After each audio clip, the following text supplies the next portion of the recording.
All right. Well, welcome back to Waking the People. I am your host, Sir Chad Everett Brochures, and I am joined by my co-host.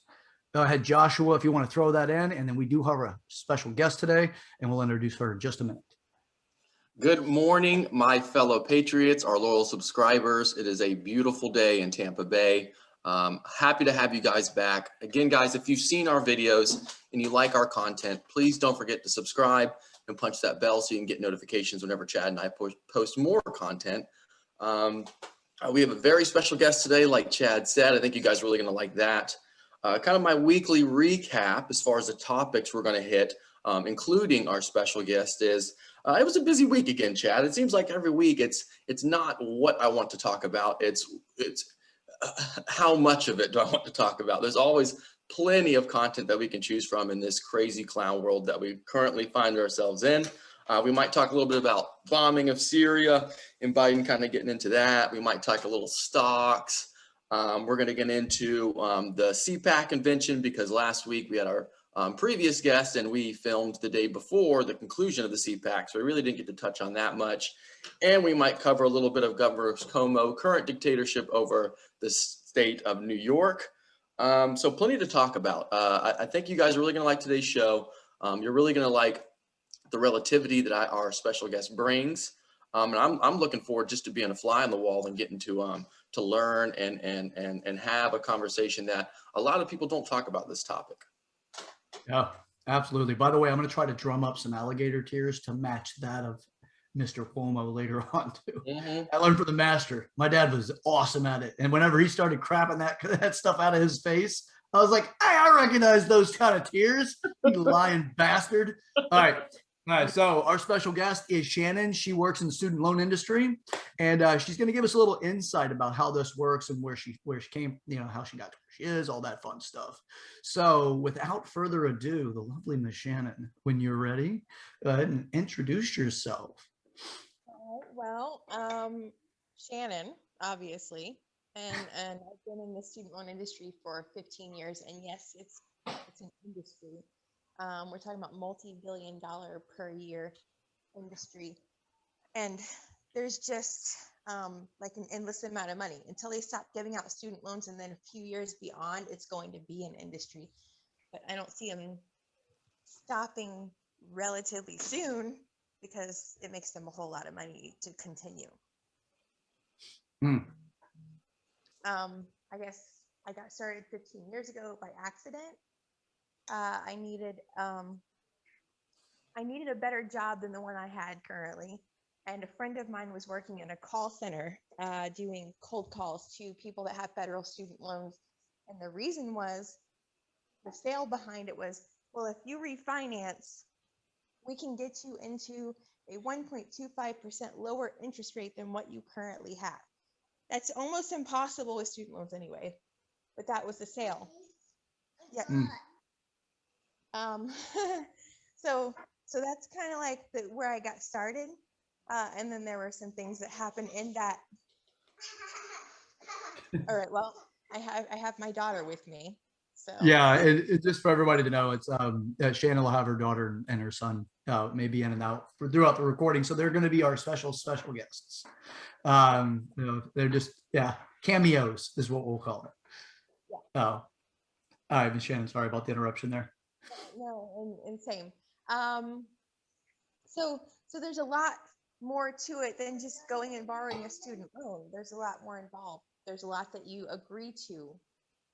There's a lot that the normal court system would need to go through in order to be able to garnish your wages and things like that. But in this particular industry, you just sign your rights away right away. You have none. You have none as soon as you take the money. You're theirs. Oh. That's crazy. And it's also kind of, I don't want to say it's creepy. We agree to it, but I don't think we understand what we agree to when we take those loans.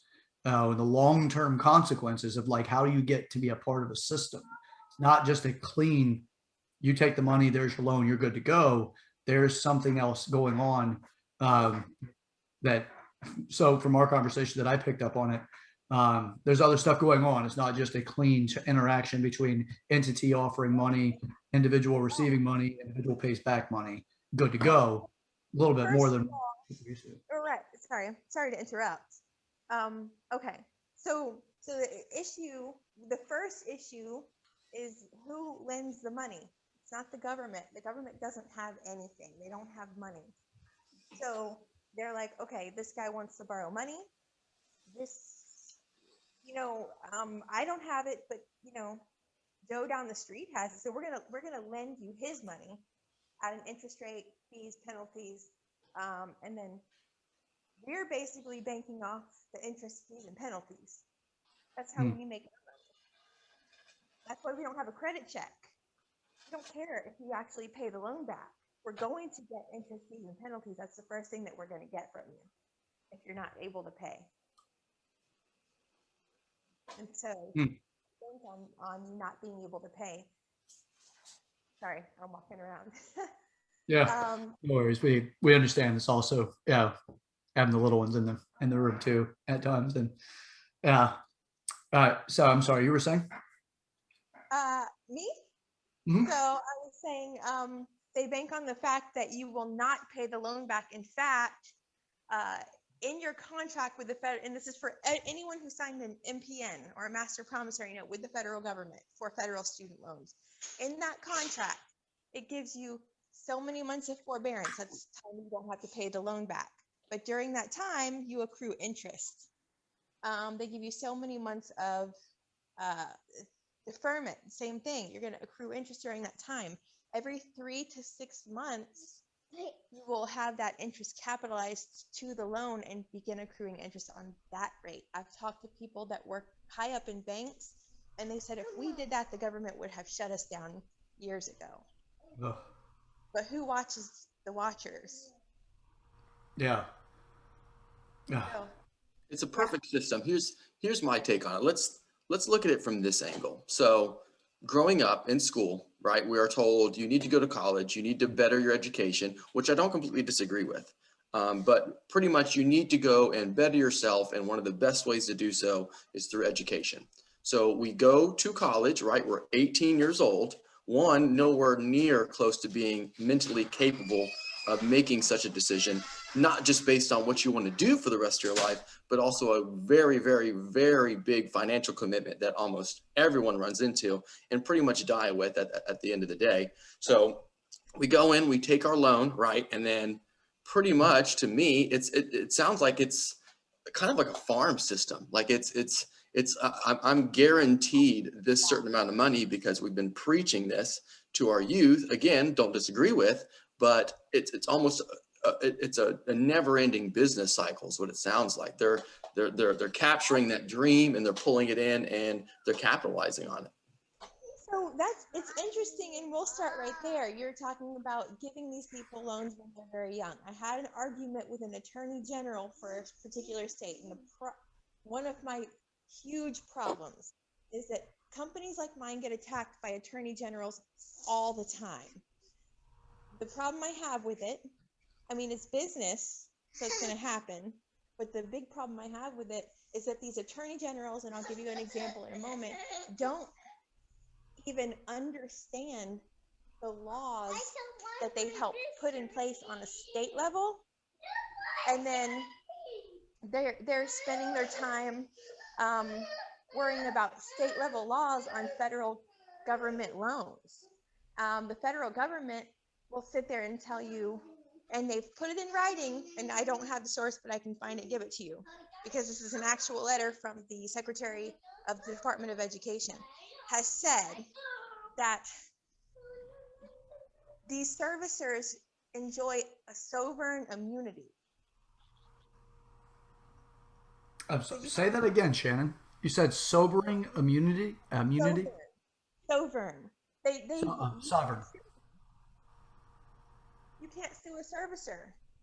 The federal servicer for federal student loans. The government has declared that they're cool, that they're good. If they do you wrong, you've been done wrong, and you have to accept that. So that was I mean, even having been in the industry when I read that about 12 years, that was still I was still surprised. Because I guess they never cease to surprise me with the things that they're capable of. They don't treat people like people. They treat them like numbers, because that's what we are to them, the Social Security numbers. But that's another story.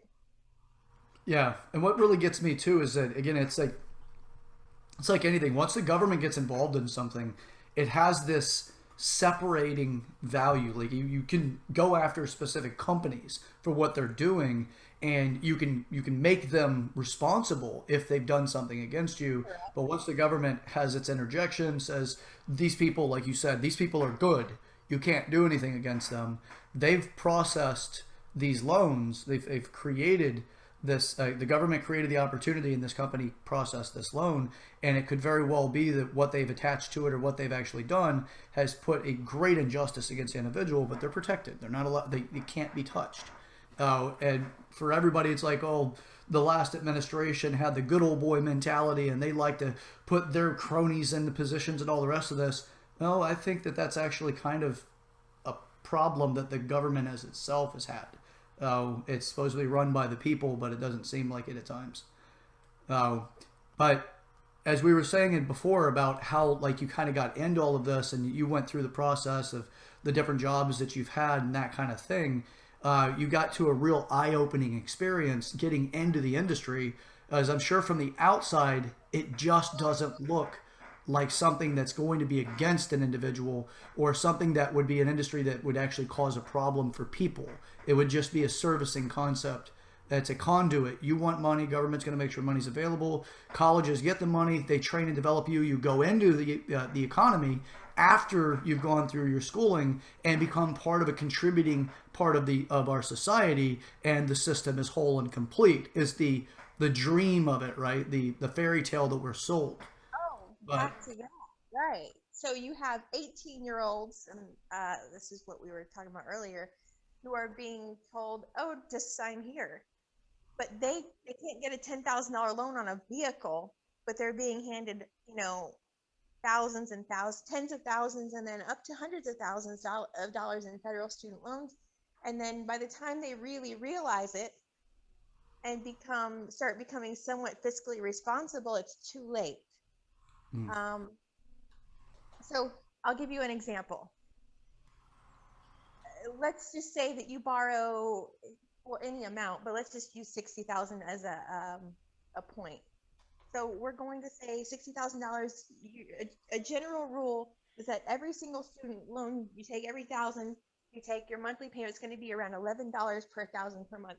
So if you owe 60, which is not that expensive when you think about how expensive college is for a 4-year degree, but let's just go 60.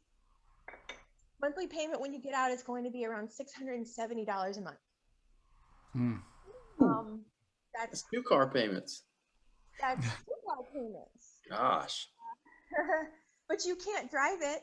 You can't put it in No. your. You can't eat it. You can't live in it, and you can't wear it. So it takes the back burner. And then the Department of Education says, no problem. You can't pay this? Put it on forbearance. Remember, we talked about that being in your contract. Forbearance means that you don't have to pay the loan. However, it still accrues interest, and every 3 to 6 months, the interest is capitalized.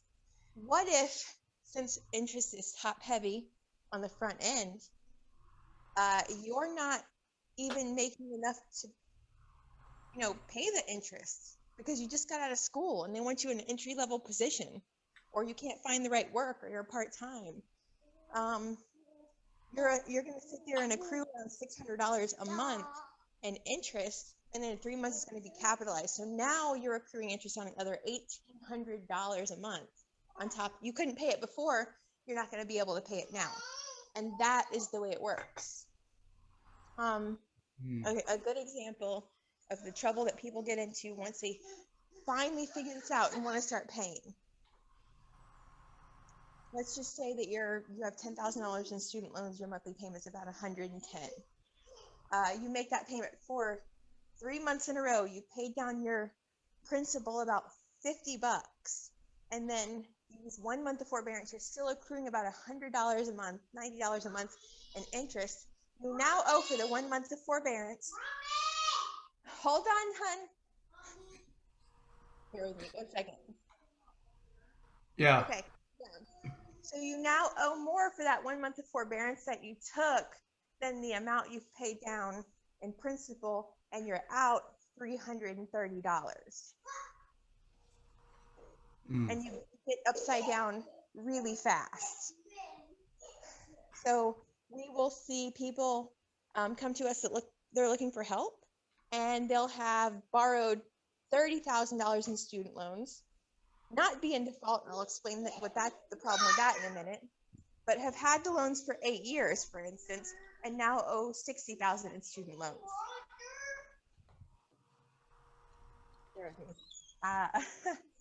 Yeah. Let me ask you this, Shannon. This is what me.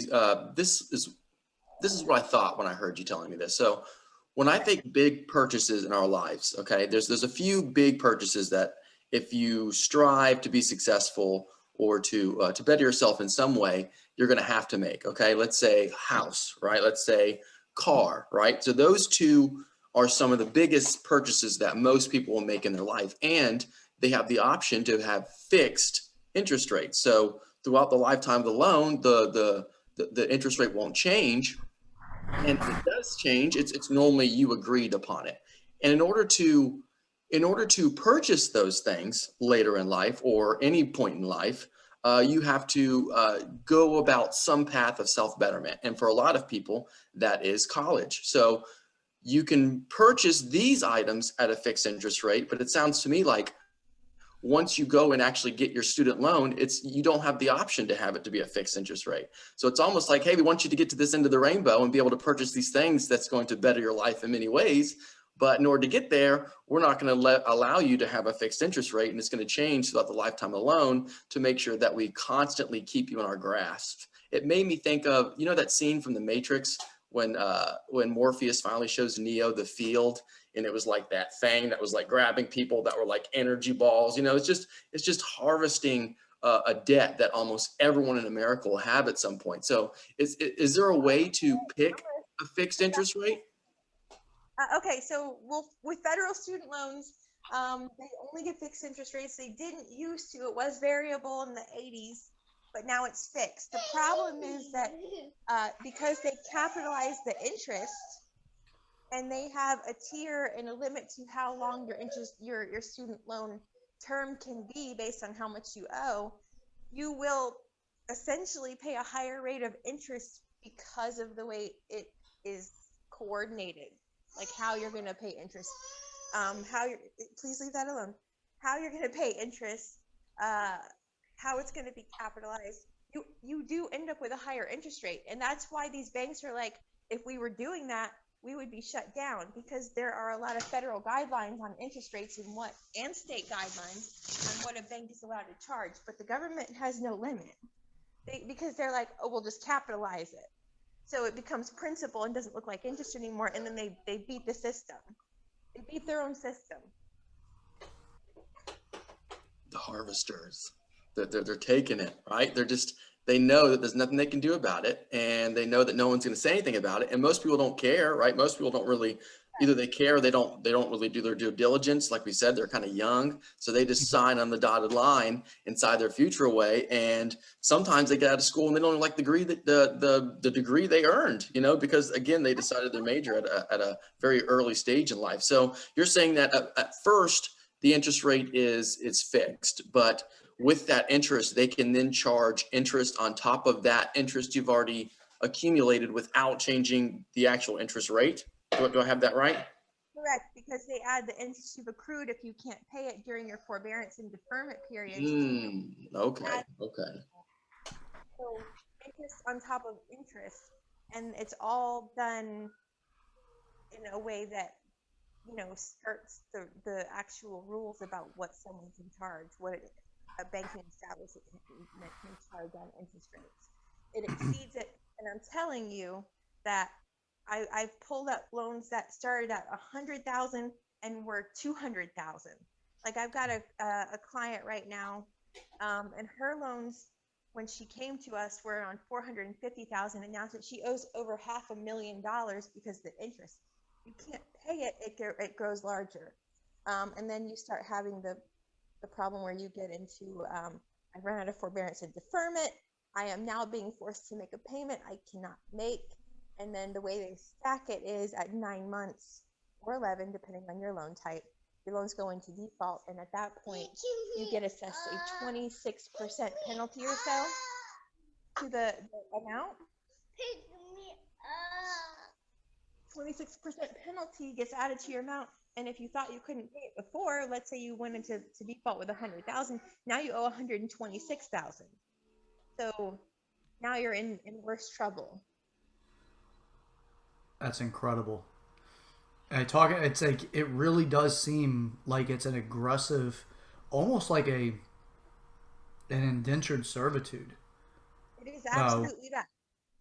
That's, and you can absolutely, I can see how you could get to a point. How many degrees are going to give you the ability to work for a company that's going to be making more than $500,000 a year? You are in the upper class at that point, and I could imagine what that garnished wage would be.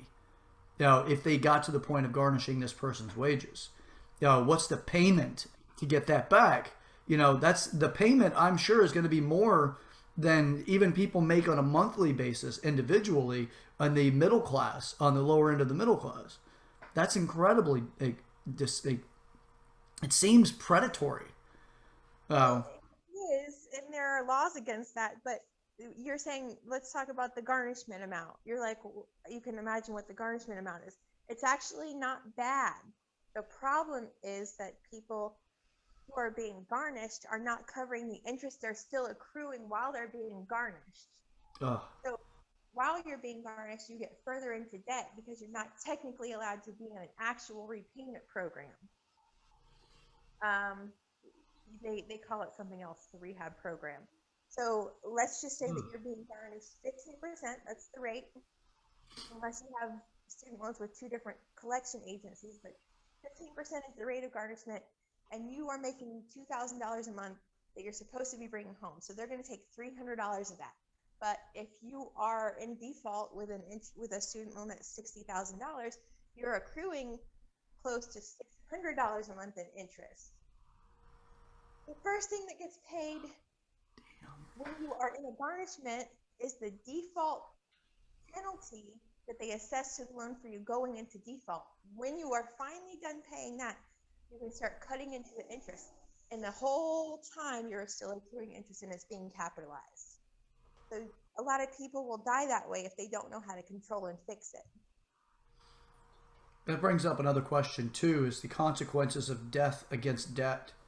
Like with the individual's estate, the person's unable to pay it off.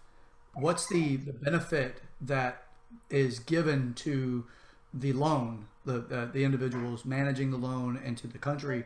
What's the guarantee agencies?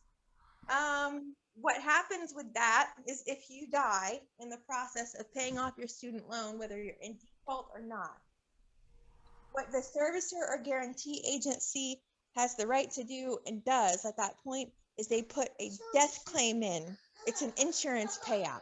So the loan does get paid. Interest, fees, and penalties, all of it. So they can't lose. The government can't lose. And neither can the institutions that have, that are making deals with the politicians that make these laws. wow? It's very disappointing. So I aim to change it overall, but in the meantime, you have to more people need to understand what's going on, or there will be no change until things come crashing down. That's it. And I'd also say that even the people that are victims in this process likely don't understand it enough to be able to even wake people up to understand it prior to them themselves getting involved in it.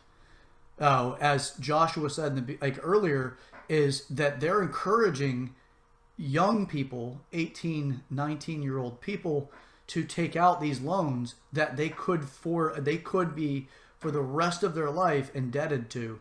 They don't even have the decision-making process. The prefrontal cortex isn't even fully developed yet. They're being encouraged to take these loans.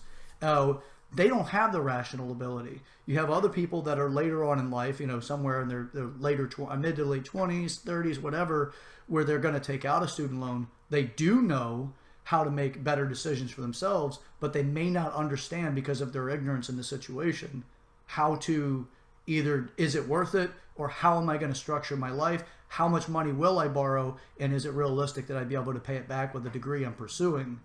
So what I find is really interesting is that, like, we call this, the show's called Waking the People. And as you're saying, you really want to get people to be more aware of it. Is the only way we're going to elicit change is by bringing up enough awareness so that public outcry is great enough that they say, we better change this practice before this industry is crippled. Right. Is that Go ahead. no, I was just going to say, is that about a pretty good recap towards the end of that? Well, yeah. There's just we haven't even come close to discussing all the problems with federal student loans. Mm. There's a million different avenues you can take, but the most important issue, and I guess that's why I'm discussing this, is that the lending practice and process, and the fact that lawmakers don't even understand what laws they're putting in place. They, on some level, because there are a handful that do, they're the ones that come up with these bills, and then there are other people that will just vote it in and say, yeah, that sounds good. That sounds fine. Business as usual, right? Business as usual since what, the 70s, late 60s, and it's just, they say on the news, they're like, oh, it's 1.5 trillion in federal student loans. I've discussed the fees and penalties that are assessed. There's a 14 to 17 rolling, I say rolling, and I'll explain that too, but rolling default rate with the 44 plus million borrowers that we have in the country. And the reason I say rolling is because there are people who are in and out of default. So you get into default because you couldn't make your payment or neglected to. Either way, most people are not being negligent for the fun of it, if that makes sense. Most people don't borrow money with the intention of not paying it back. I think most people are better than that. You know what I mean? Yeah. But where was I? The problem with the lending practice, they're being given to people who, like we talked about, are 18. They have no idea what kind of monthly payment they're going to have. There's $1.5 trillion in student loan debt, and most of that is going to, not most of it, but a lot of it is going to be really attributed to interest, fees, and penalties. But politicians won't tell you that, because that's not good for votes. So every single time we have an election roll around, they start talking about forgiving student loans. It was, we're going to forgive all your student loans. And then it was 50,000. And then it was 10. And I was like, they're not even going to forgive 10,000. It's almost like they're just going to launder money. It's like, well, we're gonna forgive $50,000, but a lot of that money that we're going to forgive is really just going to go towards next to nothing against the debt holder. It's just really going to just roll money back in to our system, but it's going to look good. Optics of it's going to be great, but we're not going to get rid of the actual loan. Right. And here's the thing: that 10,000 per borrower, most of it is going to be interest, fees, and penalties that have been assessed to that person. Sometimes people accrue $10,000 in interest in less than a year because they can't afford to pay it. God damn. So, and here you are. It could be interest, fees, and penalties that they're forgiving. That could be the way it's, because, hold on, babe. Yeah. This is what it makes me think of. I got to jump in here. I've been sitting on a topic for a while. Hearing this, okay, and listening to this is what it makes me think of. It makes me think of, and Shannon hinted to it a little bit at her last segment. It makes me think of the 2008 housing crisis, where we had individual banks not really allowing their customers to understand what they were buying. Interest rates that changed throughout the lifetime of a loan, and people making it really accessible to people to get loans that maybe they don't qualify for. And it ended up, everyone defaulted. In this case, it was physical property. So the US housing market just completely crashed, and it took a long time to build back up again. But what are the long-term ramifications if we do have a lot of people going into, where, and you used the word earlier, I'm trying to grasp it, but they go into default and they can't pay the loans. But in this case, it's not private entities, it's the federal government. So what are actually, is there any consequences to if people end up don't paying it and these lifetime loans just keep rolling over and rolling over and rolling over? I mean, the consequence belongs to us as a whole, because you're paying for student loans whether you took them out or not. The consequence, um, generally for most people, it's a temporary consequence of 15% taken out of your paycheck, which a lot of times is less than the actual amount that you'd be paying if you were making a monthly payment on your student loans. So think about that. You are not making enough to pay for the student loan that you borrowed.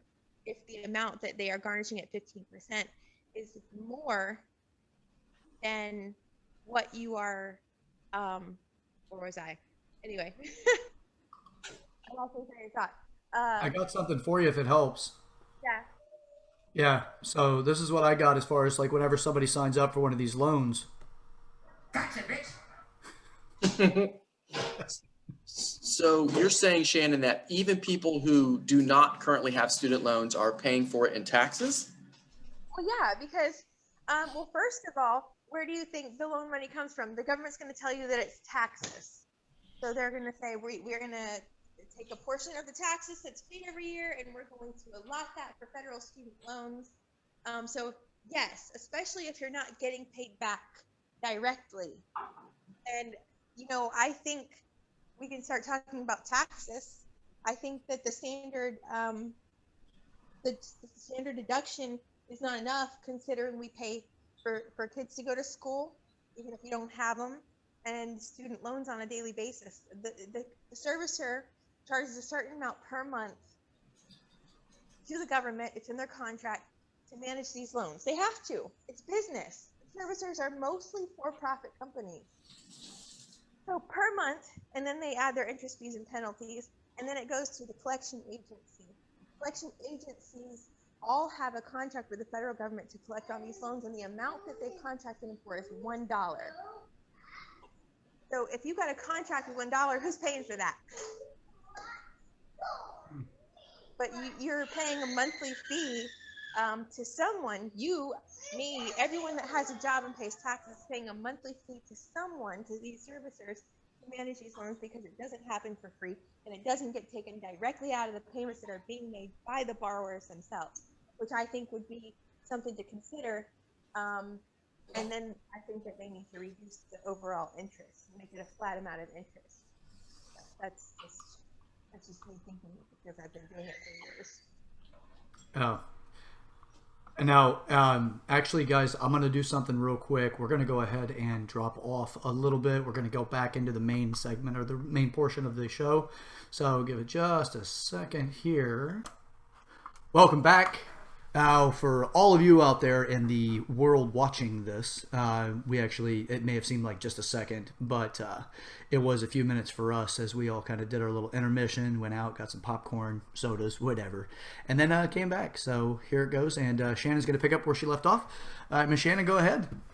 All right, so I guess going back to everyone pays for federal student loans, whether they borrowed them or not, because the servicer has to get paid. It's a business. These companies are private companies for the most part. There are a few that are nonprofit, but they have contracts with the federal government. Line items, they get paid a certain amount to set this up. The government doesn't have money. We pay for that.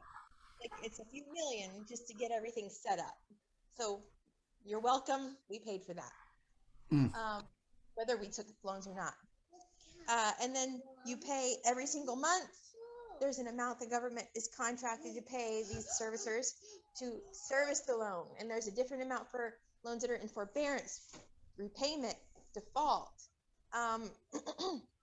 So you pay for that. And then to transfer the loan from the servicer to the collection agency, that is administrative and costs money. So the fun part about that is, you're paying from start to finish to set this company up and to service a loan, whether you have it or not.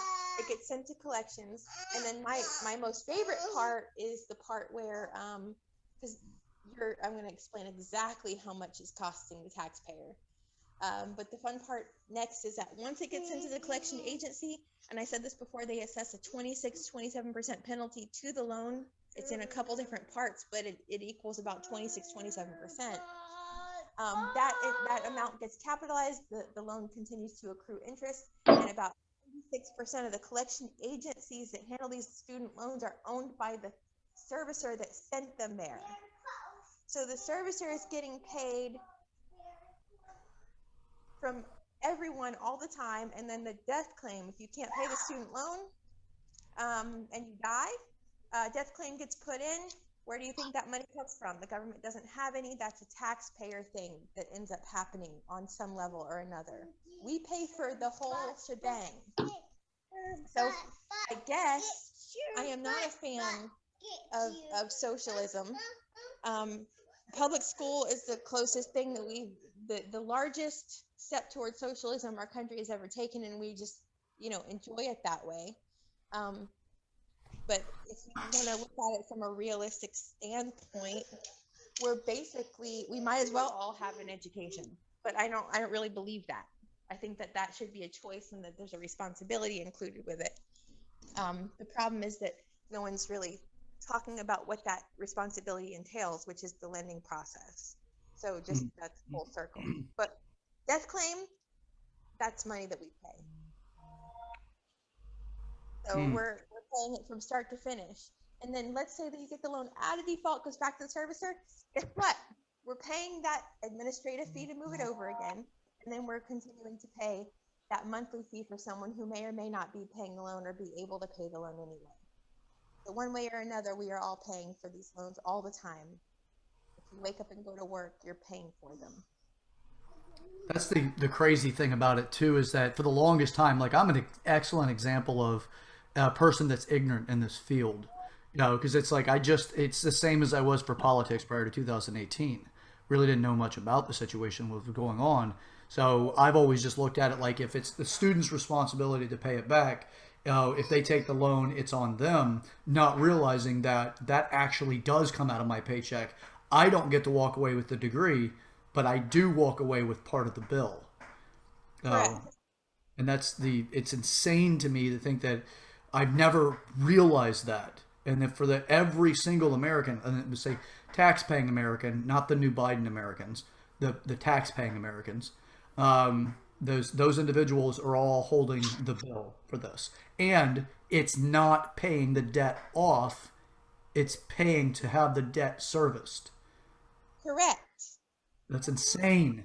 Unless But yet, you die and there's a death claim, and then you have that too.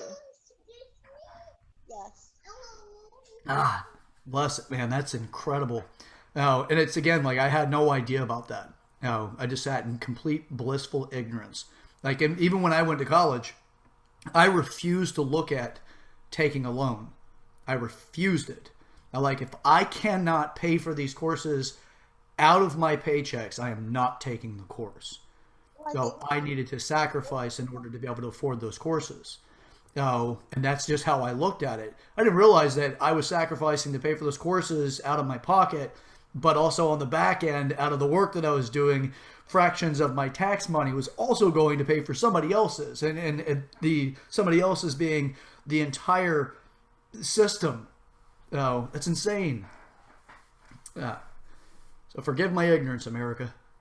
And like value, like I remember in class, like there were plenty of kids when I was in college that I knew that were on some kind of student loan or receiving some kind of aid for their schooling, and they were asleep. They were late. They weren't there. It's like, so not only are we paying in tax money to pay for someone else's education, but there's no real regulation on like what that money can be used for. Like I know people who will go and get a student loan and they'll use that money to buy other things that has nothing to do with school. So it's like, where does the line drawn between like bettering ourselves and exploiting a system that at the same time is exploiting us. And here we are, and and waking the people, showing people that it is exploiting us, and maybe we can start to be a little bit more in tuned with what's going on, and we can prevent maybe the younger generation from making the same mistake.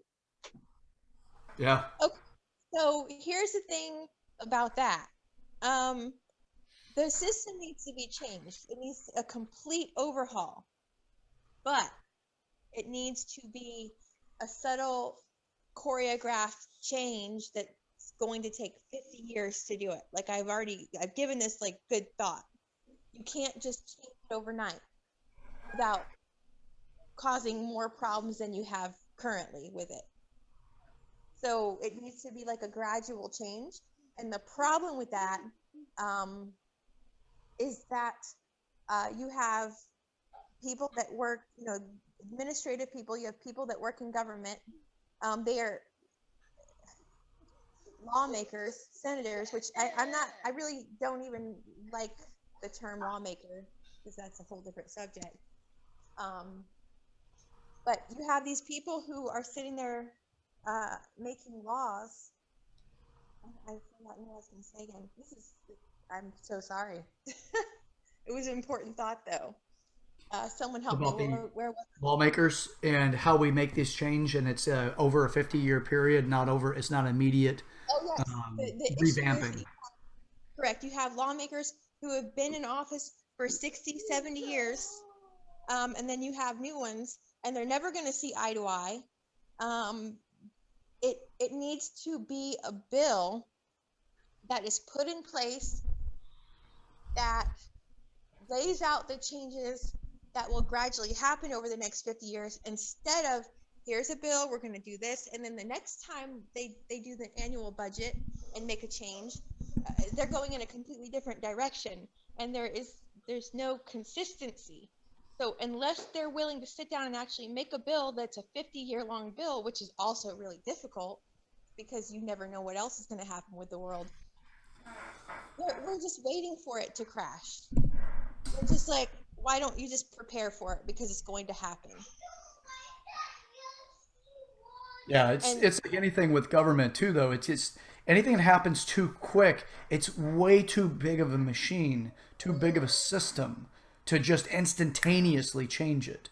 It takes time to make changes that doesn't make the individuals revolt, and revolt in a heavy way.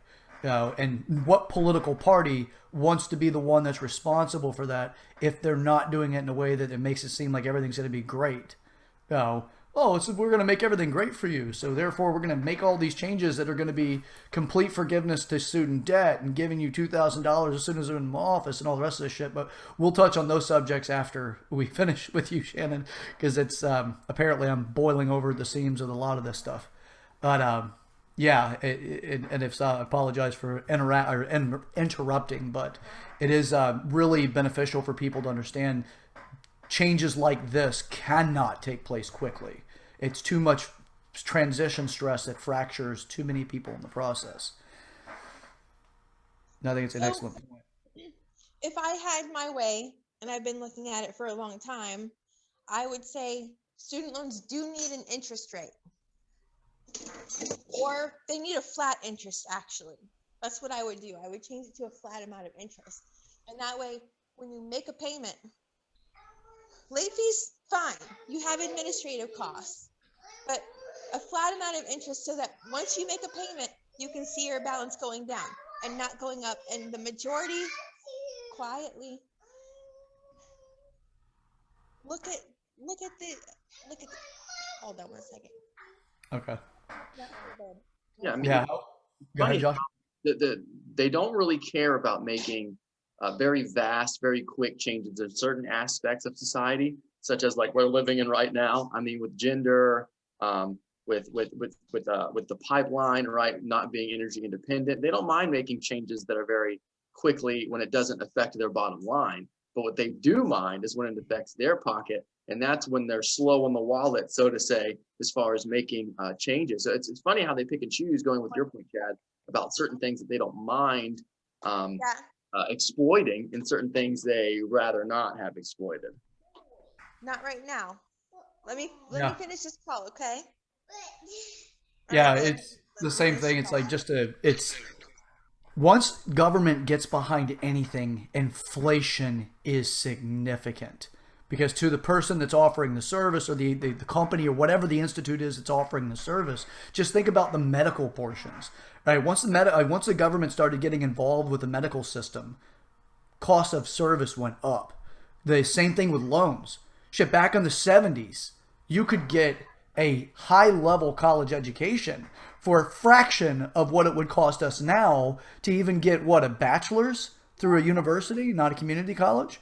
You know, it's insane. That's how I feel about it too. Yeah, I mean, I was in the emergency room for 3 hours last year, and they hit me with a $15,000 bill. Yeah. Oh, that's 15. Ah. Okay. And I was in Yeah. there for a few minutes. They checked my heart, and they wanted to give me an MRI. I was like, "What are you guys going to prove?" Like, I knew that was going to be like another 10K on top of it. It's just so Just funny tack how on, baby. they just It's keep. like an upsell from your waiter, right? They're like, "Hey, have you tried? Oh, I know you wanted to get like, the chicken, but I gotta tell you that fillet is so good." It's like what a lot of people do. They go into like with the medical system, and I'm sure it's like this with student loans as well. You go in, and then they just like, you know what? Let me run these tests, and you just trust that they're gonna do it for your well-being. So you go in with that idea, and you're like, well, I guess they need to run one, so we may as well. And then it's like, whoo, baby, there goes a $10,000 tack on, right? Same thing. You go to like college. That's like my experience. Why I went into college. Well, what do you want to get your degree in? And then the next thing you know, they're lining you up on courses, and I was ignorant enough to it. I'm like, well, that's what I want. And then they're like, well, these are the courses you need to do, and these are some of the elective courses that you can take. I can't really tell you what to take, but a lot of people go that way. And it's just tacking shit on. Yes, there's going to be elective to hit the credits, but there's also things that are not even valuable for your degree that get put in front of you as elective options. They're like, yeah, you can take these other things. Well, what's critical race theory going to do for my degree? Oh, well, it's the cool thing. It's the things of the times, my man. This is what you got to do with it. Oh, and then you end up with extra. Tack it on, baby. You get out of college. What's your degree in? Awesome. What else is the degree tainted with? What else is on it? So, anyway, I'm all fired up over here. Yeah. So that's the take on it at the moment. Shannon, I'm not sure if you're aware your phone's muted. oh, Okay, there we go.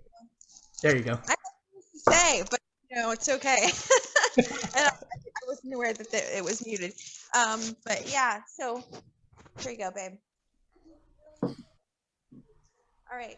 So what you were just saying, it's a little bit hard for me sometimes when I have Yeah, that's understandable. You'll have some distractions and all that. I was talking about how there's hyperinflation based because of having and say hyperinflation. It's the rates go up significantly once the government gets involved. Oh, back in the 70s, the average college degrees were ridiculously affordable. Although yes, average income was lower, it still wasn't the income versus like. Is I don't have the statistics on it in front of me. The last time I saw it, it was a significant difference between the average income to the individuals, what the degrees cost at the time. oh yeah, And it once the government started offering guaranteed backed loans, it just shot through the roof.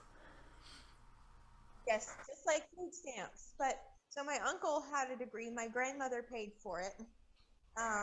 He went to school in the 60s, late 60s, and I think it ended up costing them about $1,600 to get the degree. And now he's one of the highest up people in the Florida Department of Education. Mm. So making six figures working for the Florida Department of Education, but that cost him 1,600. And now I'm really familiar with this because I deal with it. I've been dealing with it on a daily basis for years.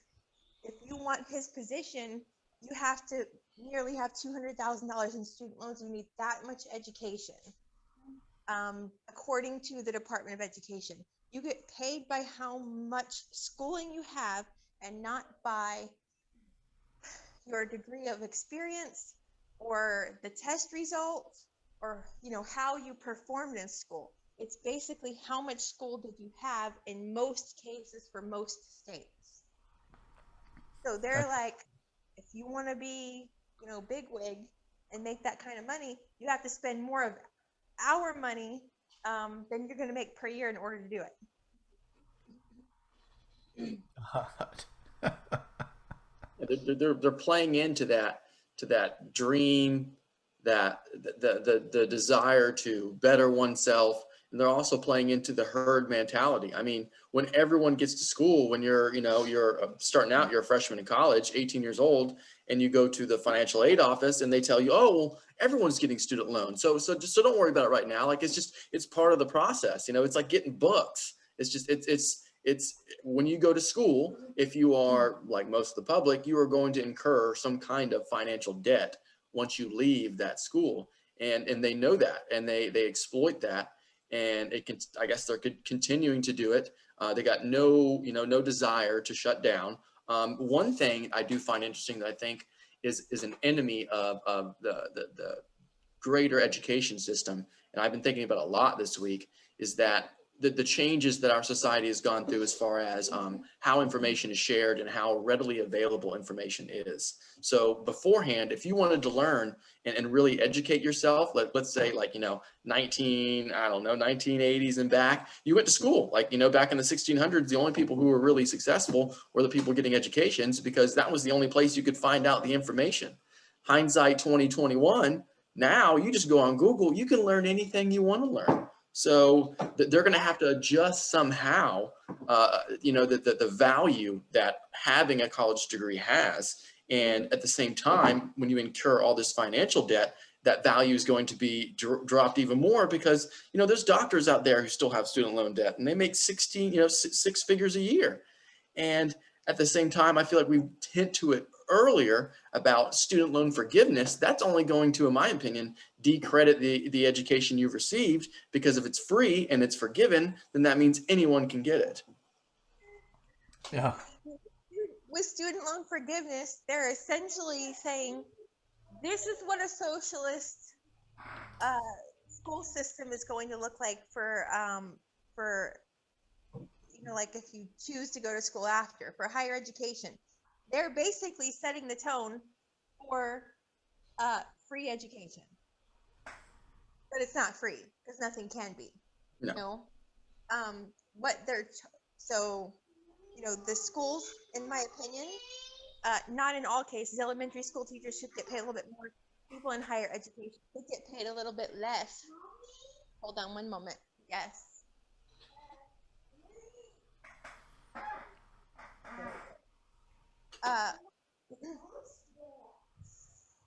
All right. So they overpay. If you look up you can find this on any state website, but you can look up and you can see how much any state or federal employee makes, including teachers. You can look them up by name. And if you look up California, for instance, I'm like, why are they paying this person $1.5 million to teach a college class? Just a college class that you can, like you were saying, you can go on the internet and you can get this information for free. But that's why degrees are so expensive, and that's, it's all kind of connected.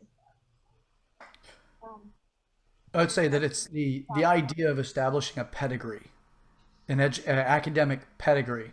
You can go off and learn so much because we have so much information at our fingertips with the internet, and through other ones, not just Google, because F Google, but DuckDuckGo. You can do that too, man. I'm all into it. Kind of like a fetish thing at this point with DuckDuckGo. But yeah, you can go off and get the information to be functional in the required job, or to be functional in the skill sets required for a specific job. But instead, you go to a university, so you get somebody vouching for you. Yeah, they did these courses. They also took on this debt. You can get like an instructor, let's say a professor teaches one course, and they could have a $1.6 million annual salary for one course. it's insane depending on which college they work with and all of that. Because there's a lot to this subject. It's not just the individual taking out college loans. There's colleges that get, their endowments, they get federal bailout money, they get, foreign investment money, they get all kinds of money from all over the damn place, and it's just turned into this large, money hungry machine. And then we go into it bright eyed, bushy tailed, ambitious, told by everybody around us if you want to become something in life, you need to take on these degrees in order to validate your existence. No, but by the way, we're not going to tell you how much of a debt you're going to need to take on and what kind of servitude that debt's going to create for you. Oh, and here we are sitting on the sidelines going, well, I decided not to take the route for college, even though I did. But again, I paid for it out of pocket. I didn't take anything. And I'm not academically savvy enough by the measurements necessary to get a grant or to get, a scholarship. And I also don't meet specific criteria to pick up a lot of grants. So it's out of pocket only. And then here I am on the back end paying for somebody else's college as well, or at least the processing portions of those college loans or those student loans.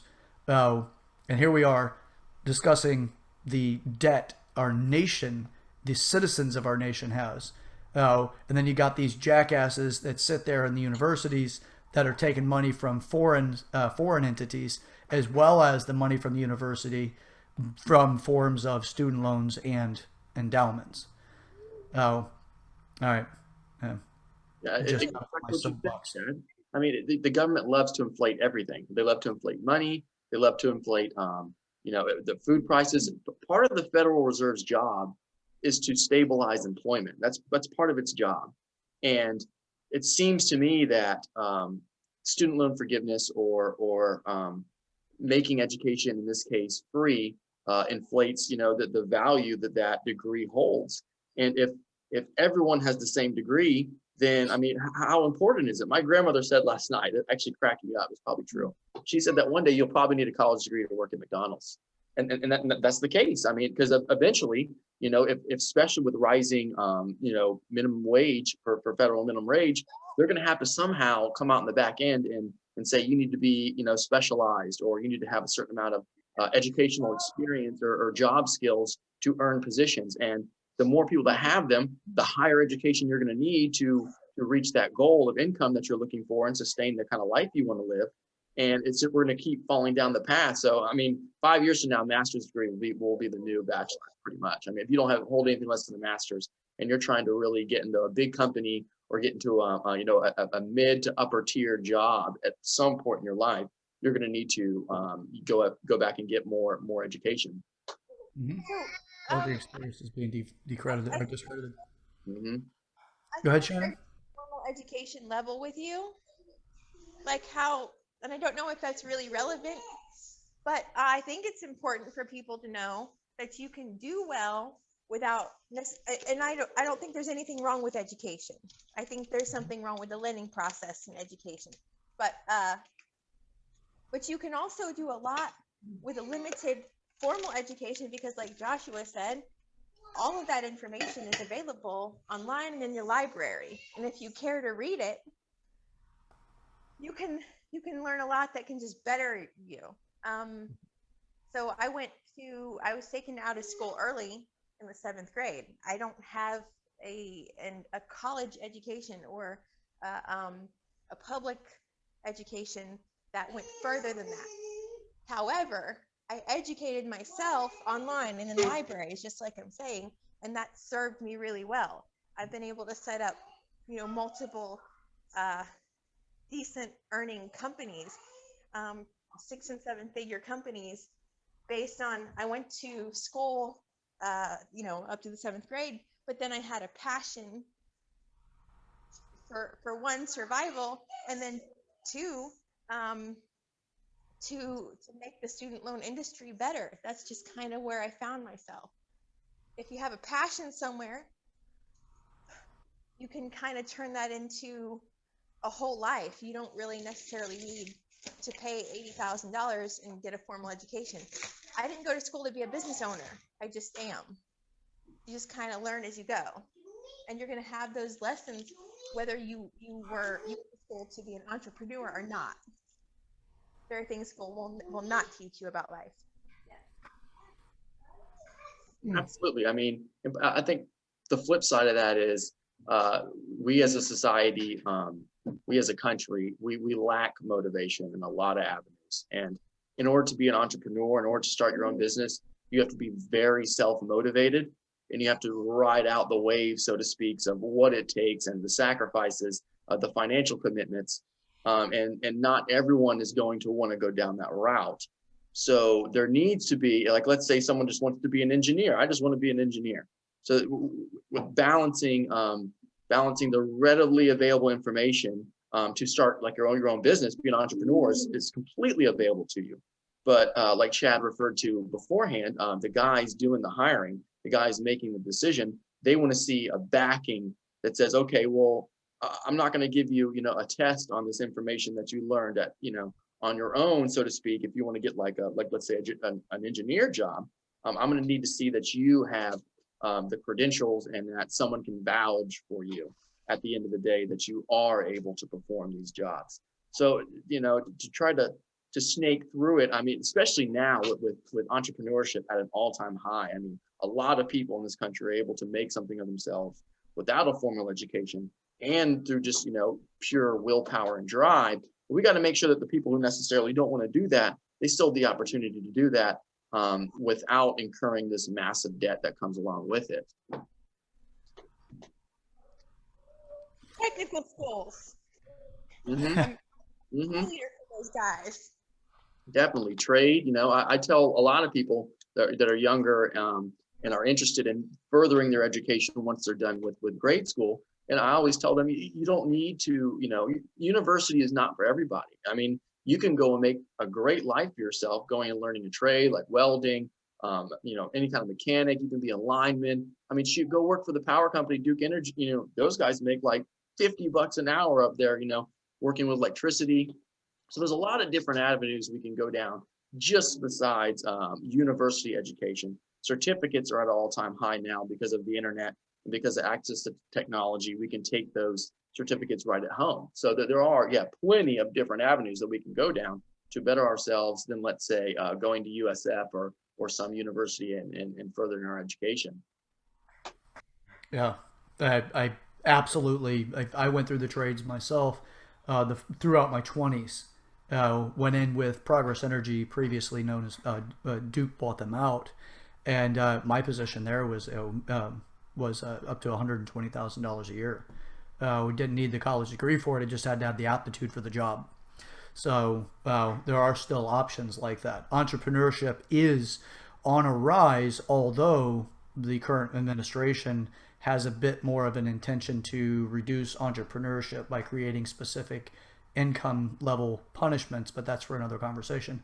But as far as that goes, with entrepreneurship, like Shannon expressed, coming out of school in seventh grade, and then going off and creating, successful businesses, and continuing to. She's not by any means done just because she works in the student loan industry. She has other avenues that she's pursuing as she has a mind for this.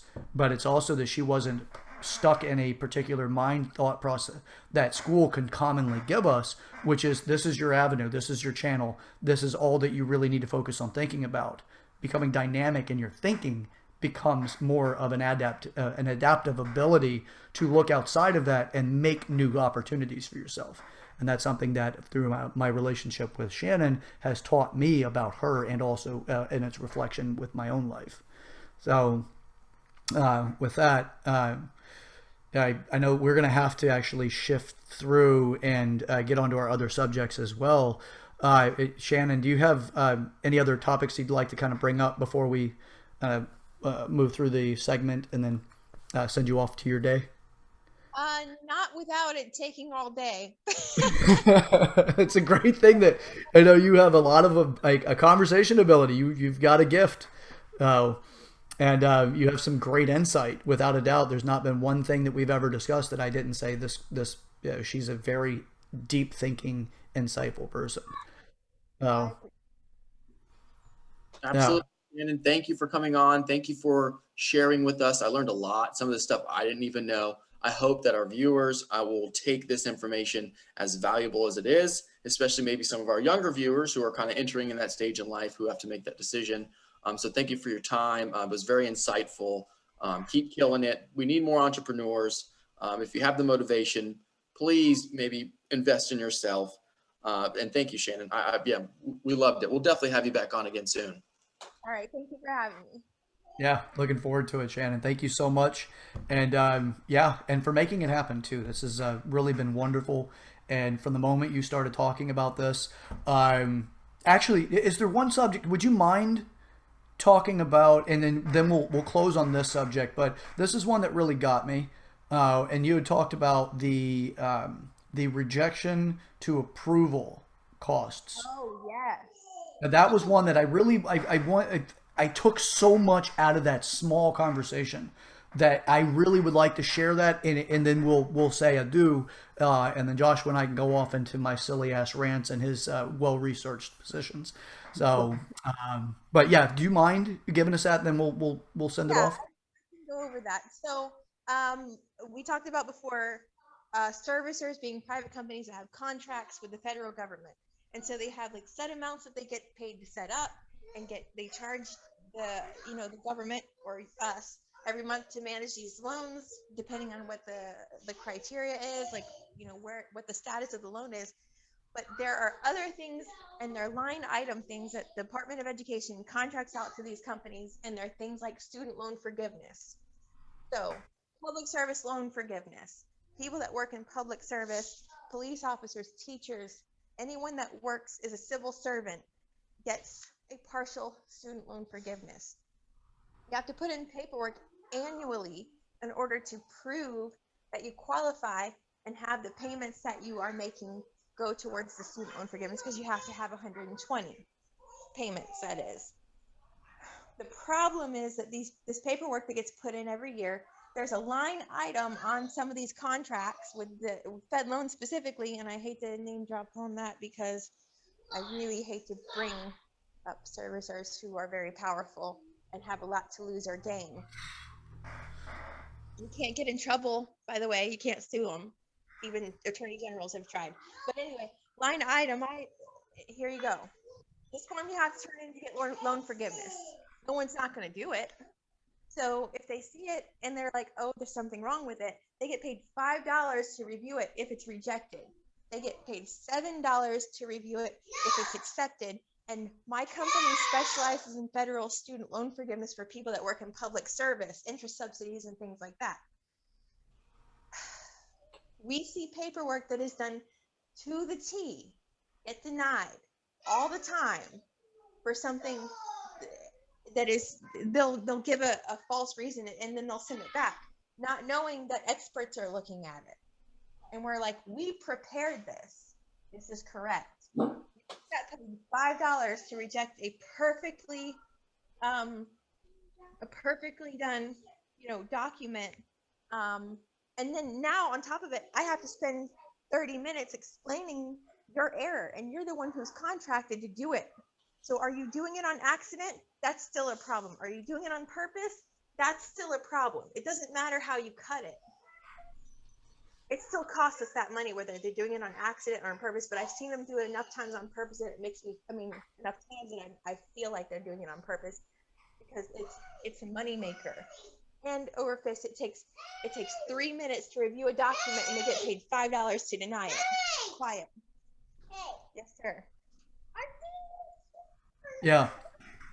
So the way that I understand it is they could put it in this loop system where it's consistently reject $5 per every rejection. You've got to go back, you've got to assess and find out if there is a reason for rejection, send it back over to them. They send it back again, reject it again. There goes $10 on the second attempt. Then the third time you send it over, they send it back again, $15 on the attempt.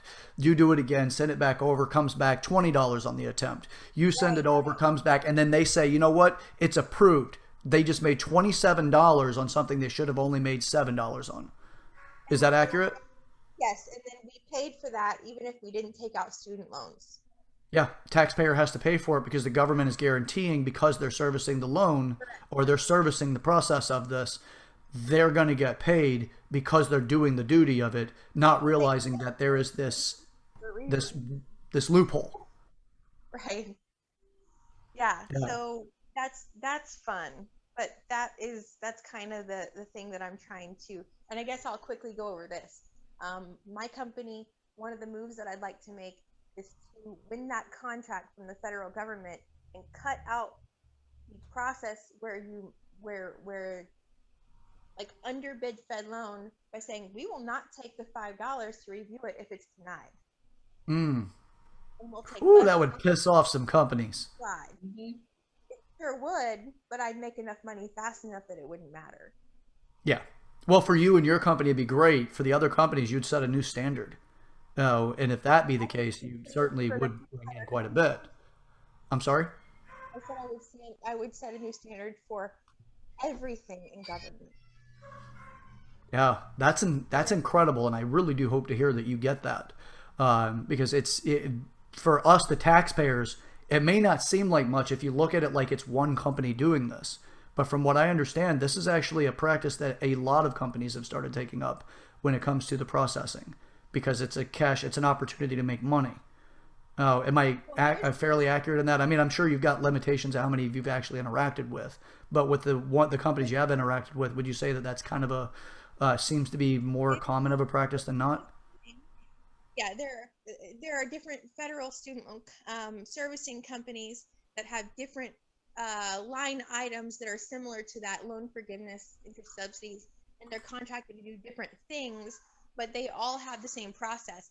And for anyone who is trying to underbid someone who is a big wig in government, I mean, like a big servicer or receiver for the federal government, review the contract that you are bidding against and then eliminate something big like that would still mean that you're still going to make money hand over fist because it's guaranteed, but you'll actually be doing yourself a favor and the rest of the United States a favor. The taxpayer overall, 333 million people will benefit from you taking that extra step and being just a tad bit less greedy, and you're still going to make money doing it. Wow. And one other question for you, Shannon. That's also you'd mentioned that in the beginning of this portion, you'd mentioned that this was something specific that for the student loan forgiveness for emergency services and or service individuals, people that are working in the service systems, police, fire department, those kinds of people. Does this also the $5 rejection, $7 approval process? Does that occur in any other type of loan, or is this specifically just for those individuals that work in our infrastructure service? So all the loans are all the same. Okay. They're, for the most part, they're like four or five different types. There used to be like a lot of different types of loans, but they're all the same type of loan. But it's what are you doing with it? So are you having a loan discharged because you're disabled, and that would go to Mohila, for instance, and Mohila would have the same process because they're going to get paid to review that contract or that application for forgiveness and say, well, it's not going through, it's done wrong. We had to get paid for it. But it doesn't matter. And then they'll give a bogus reason for why you did it wrong. Uh, and that's another problem. They will give, let's say you did do it wrong, but they're going to give you a lot of times the wrong answer as to why it was declined or denied. And that way you put it in again and you change the things that were right to something that was wrong. And guess who gets denied again? Wow. Wow. Bogus for denying this paperwork, and we know because again, I've seen it thousands of times, That's and insane. that's Oh, just me. and then I for know. newer companies doing this and like those individuals, like this is just really it's a fascinating topic because this is the infrastructure. This is the stuff that's behind the scenes that we just don't see. And to know that every time these companies collect their money, they're collecting our money. Right. Oh, and it's insane because it's like a newer company getting into this.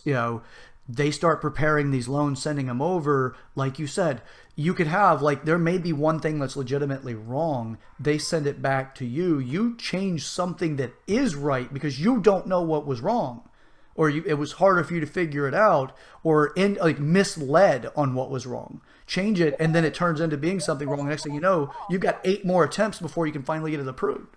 Or it wasn't wrong at all. They sent it back. They have to give you a reason they rejected it. It wasn't wrong. Now you're changing something that was right, and your application is legitimately wrong where it wasn't before.